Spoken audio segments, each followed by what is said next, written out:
Well, the time has come and gone, but the confusion remains. It was a gruesome spectacle, a grand carnival of bewilderment. It was the Women's March.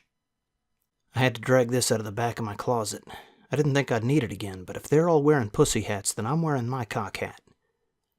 On the surface, the Women's March might seem to be just a bunch of pink weirdos with bad attitudes. It's a disorganized, rambling brigade of fashion disasters that seems to prove JFK right.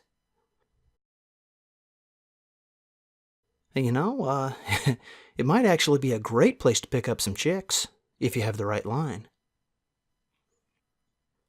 Strangely enough, even Joe Scarborough can see the futility of these gatherings. On Saturday was a massive international march, but mainly for progressives on the left. Now, you could say they're for women, but if they're for women, they would not have banned pro-life groups from marching. Politics is a game of addition. You get people on, it's not about making yourself feel good.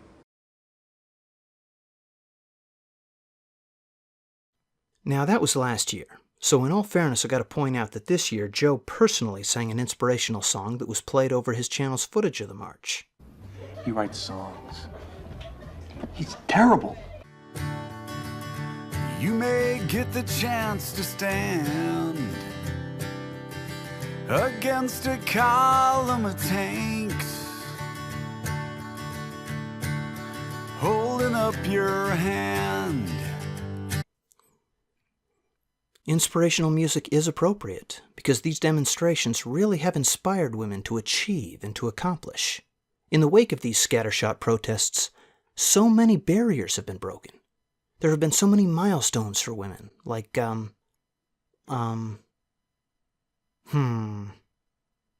That's it! That's a marginalized group of women that are well represented at the Women's March, both this year and last year. Famous women. Rich and famous celebrity women. Now, granted, they are rich and they are famous, but they don't make as many mega millions as their male co-stars, which is why Hollywood stars are often used as examples of unfair pay. Hey, it's Natalie Portman. Sing it, Natalie. Give us an obvious injustice.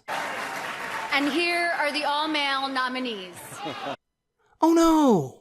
The Golden Globes Best Director nominees were all men? Well, that's appalling! Now, once you get past the stunning realization that they still hold the Golden Globes, I want you to consider how unfair this really is, especially if the Oscars follow suit. I mean, at first glance, it might seem so trivial that it's silly. Here's the real truth, though. Women are obviously no less talented, engaged, or eager filmmakers than their male counterparts, which makes it all the more disappointing when they're disregarded at major award shows such as the Oscars. We're always told not to put too much stake in awards and accolades that films accrue, and yes, there are many random and arbitrary factors that can affect a film's nomination. But when we're expected to buy that we can count 9 decades worth of Oscar-worthy female directors on one hand, it becomes a little taxing. That's what makes Gerwig's nomination so refreshing. Ah yes, these women, they are at the top of their field, in the public eye, world-famous, fabulously wealthy, and wearing dresses that cost more than the typical engagement ring. But these celebrity women stand less of a chance of being given a shiny mantelpiece ornament from a pack of left-wing elitists. It's an outrage! But the Oscars have heard the cries of outrage, and they have listened. Greta Gerwig has been nominated for Best Director, and if you haven't heard of her before, it might be because Lady Bird is her debut film. Wouldn't it be wonderful if she won? Because at this point, it looks like being a woman might have been the major motivation for her nomination. The Academy Award. That means fuck all. It's a sympathy vote. It's impossible to know whether Gerwig's nomination was sewn up before the Golden Globes Awards or not. But her friend and colleague Natalie Portman certainly made the Hollywood Foreign Press Association Boys Club director slate an issue during this year's Golden Globes ceremony. And that was right in the thick of Oscar balloting. You're telling me that the Oscars are also political? Oh, fuck off! Whatever the Academy's real motive for the decision is, this makes it look like Gerwig was chosen primarily because she's a woman. If she wins now, it will almost make the Oscars seem like a participation trophy.